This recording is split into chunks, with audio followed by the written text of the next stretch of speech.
Thank you for having me. So I'm gonna, talk about this work in collaboration with Shibata. Shibata is a postdoc in my group at Rice University. And I'm gonna try to answer one of the questions that came out like yesterday about like how massive are inner disks in maybe systems of super Earths and mini-Neptunes. So to start, traditional planet formation models assume that you have like a smooth distribution of gas and dust. So here's a young star. And then eventually, we have pebbles. And these pebbles somehow, they grow to planetesimals everywhere. And planetesimals further grow to planetary embryos everywhere. Okay? But it turns out that, in particular planetesimal accretion, the jump from millimeter to centimeter sized particles to kilometer sized objects is not so easy and might require some special conditions. And ideal sites to make planetesimals are probably associated with silicate sublimation lining, the water is no lining, or perhaps even the CO is no lining. Regions where we might maybe have pressure bumps in the disk. So you might have seen pictures like this before. And if there's a pressure bump, so if you have pebbles in the disk, these pebbles are going to drift inwards, they're going to be collected, and then you can maybe increase the local dust to gas ratio and eventually form planetesimals at different locations. So in a paper in 2022, we kind of proposed that the solar system is broadly consistent with 3 rings of planetesimals. So the inner ring, we can see here around 1 AU, from the terrestrial planet's mass, we can kind of have a strong constraint that it has to be about 2 Earth masses of material. Maybe 2.5, 2.2 Earth masses, but not 10 Earth masses. Because if you have 10 Earth masses, your planets are too big. So at the qualitative level, maybe at somewhere around this water is no line, you might have maybe a bunch of massive planetesimals, what we need to make, the giant planet scores. In the asteroid belt, we heard about Matt Clement's talks this morning, earlier today, that the asteroid belt was probably born maybe empty or maybe even low mass, so very little mass. And somewhere in the Kuiper belt, between 20, 30, 40 AU, so some models of solar system evolution requires about 20 Earth masses of solids to trigger the giant planet dynamical stability. So broadly speaking, this scenario is consistent with, including the low mass of Mars, not Mercury, right? So we learned about this morning, earlier today. So, okay. So did you say rings? And yes. But as we learned with this talk yesterday, when you try to model planetesimal formation in pressure bumps, the story is very complicated and very sensitive to many different discrete parameters, including, the gas density, how strong your pressure bump is, fragmentation velocity of pebbles, and all these things. So, for instance, if you have 3 pressure bumps collecting pebbles in the disk to make planetesimals, if one of these pressure bumps is just leaky, so you might allow some material from that region comes to the innermost pressure bump and increase the dust in that location. And if you eventually leak too much material, we can go from something that looks like the solar system to something much different. That we have maybe, 10 or 20 times more mass in the inner regions. So can we kind of put a constraint on using exoplanet data to try to understand how much mass we have in these inner regions? And I'm going to try to use, in particular, super Earths to try to answer this question. So the main question of this talk is, how massive are inner planetesimal rings? So I'm going to do is, I'm going to play with, I'm not going to use 3 rings. I'm not going to be that extreme for that scenario. Only 2 rings of planetesimals. One somewhere around 1 AU, a second ring near this no line. I'm going to neglect this 3rd ring. And I'm going to play with how much mass we can have at that location closer to the star. And the goal is going to be to explain at some level, the systems of super Earth, mini-Neptunes, which we talk a lot about this in this conference. And we know, that super Earths and mini-Neptunes, they are extremely common. They are coming in 30 to 50% of these solar-like stars. And they usually come in multi-planet systems. And their orbits are very compact but not resonant.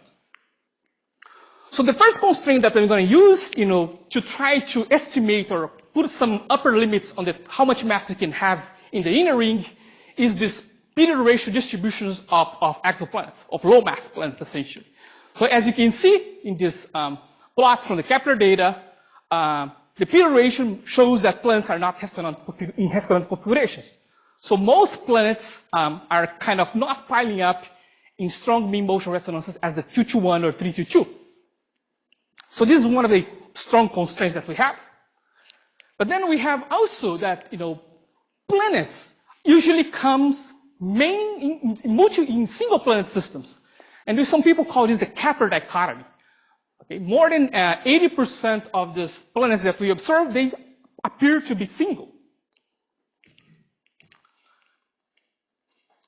Another important constraint that I'm going to use here is they call peas in a pod, where planets in the same system usually have the same size. This is a result that Laurie put forward in 2018. And we kind of also tried to build a planar formation model that can account for this observation. And finally, we also want to try to explain why there is this scarcity of planets with sizes of about 1.8 Earth radii. So here we have planet size distribution, and we can see two peaks, one at 1.3 Earth radii and about 2.4. And there is also some kind of dependence on the orbital period, as you can see here in this plot.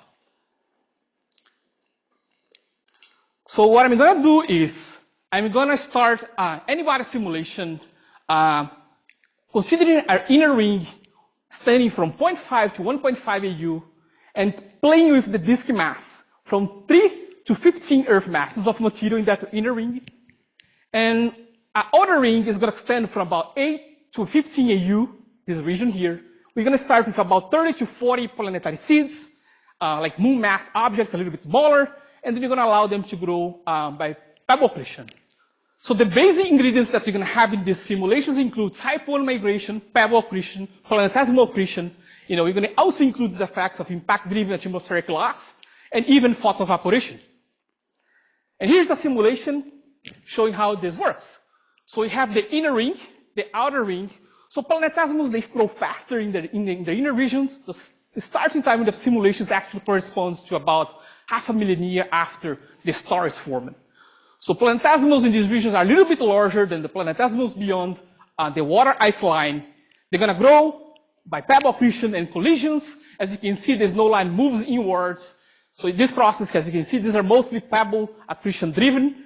And the object starts to grow inwards. These blue regions are zero torque regions.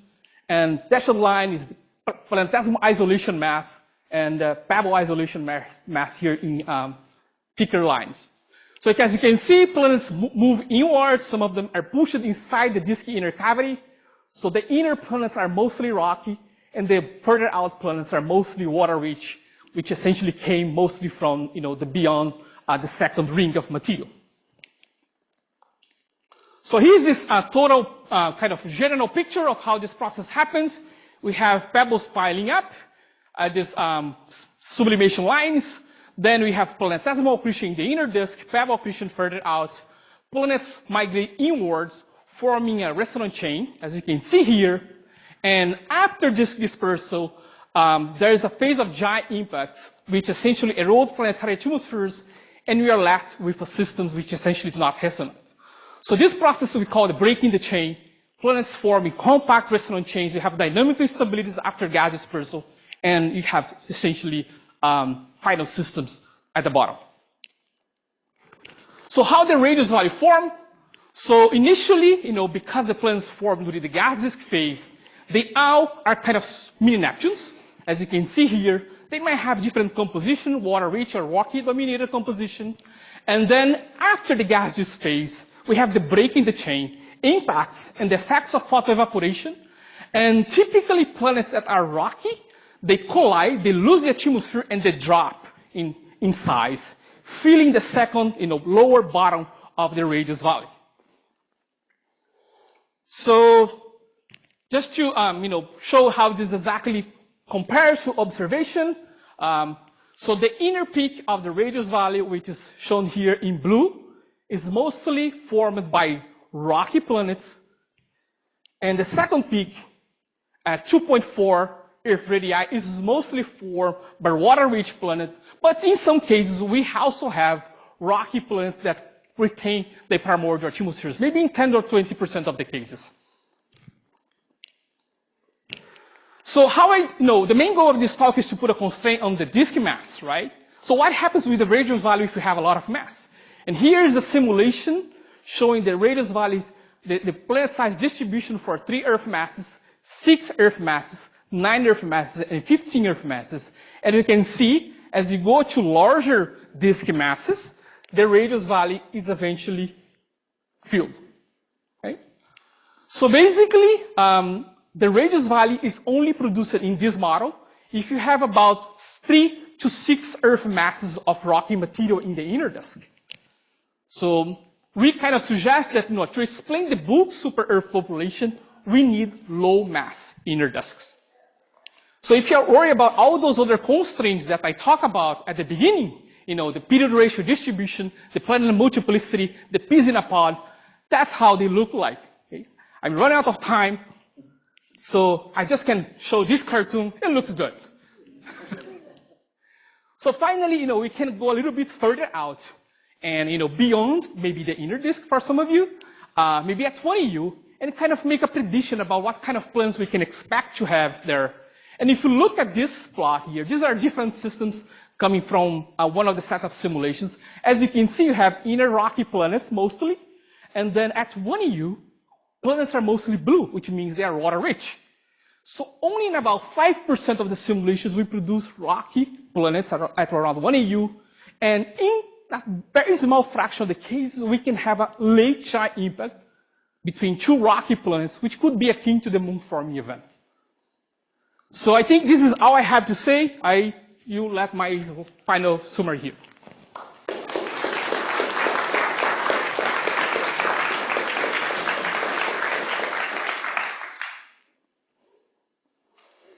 We have a few minutes for questions.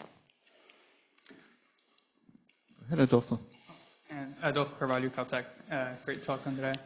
I have a question about how you can get, so Laura earlier in the week, and maybe I'm misremembering this, but I thought said that when you had a hydrogen-rich envelope, you could very rapidly trap it into minerals. So how do you end up with bodies so close in the inner system that are eventually going to be rocky with hydrogen-helium envelopes, but then not see that in any of the other bodies? Like you can produce a drier Earth, but then doesn't the water have to end up on other bodies nearby? Where's the water going once you have your impacts and stuff? So I'm not sure if I got your question. So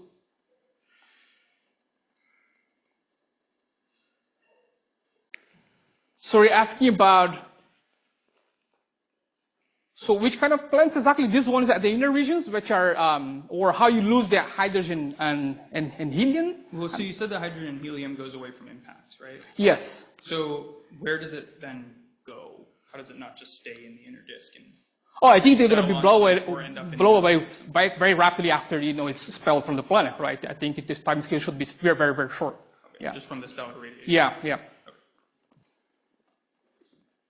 If you have like a solid material and we have a fragmentation at some level, and then you solid material ranging around the planet, the orbital is so short that you're going to reaccrete the material. But I think that the hydrogen and helium, if you blow away, is going to be quickly gone. Bennett Skinner, McMaster University. Could you pull up your plot of the planets in mass semi-major exospace?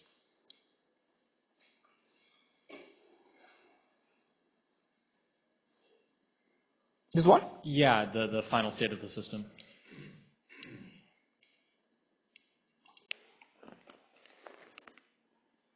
No, actually, I think the video we were trying to show, if you could just fast forward to the end of the video.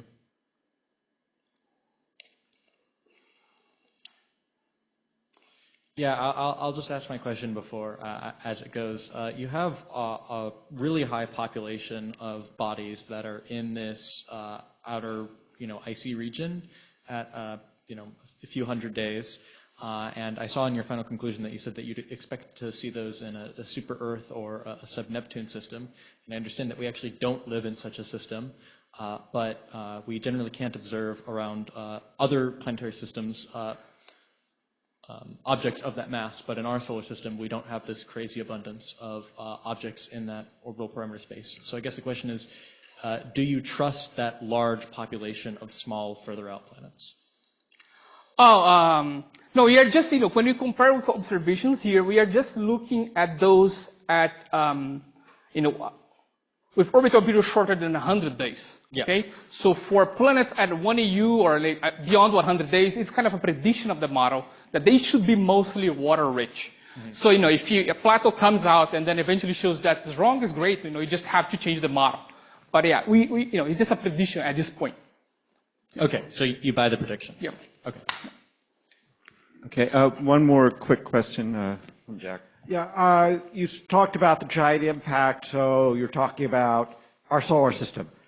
How our solar system is quite different from the Kepler. How far out on the tail of the distribution do you consider our solar system to be? Yeah, it's not that different. If you look in terms of this inner disk mass, this solar system, we need, as I said at the beginning, 2.5 Earth masses of solids in the inner disk.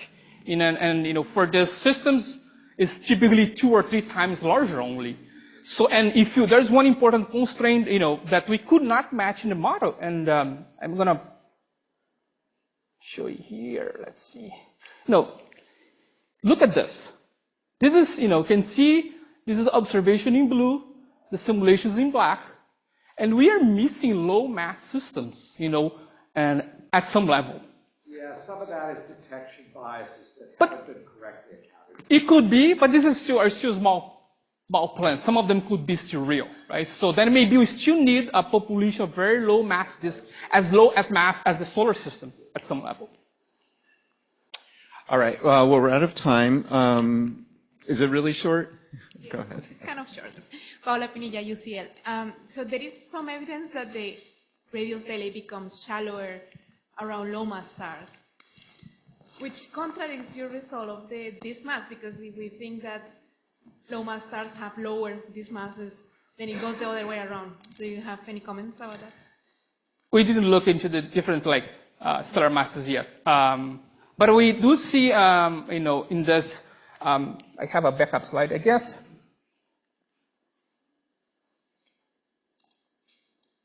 So, if you plot the dependence of the orbital period for the population that we produce in this model, we kind of, there's a slightly peak between 0 and 10 days for the observations. We kind of qualitatively match it. Maybe, 10 to 30 days is a decent match.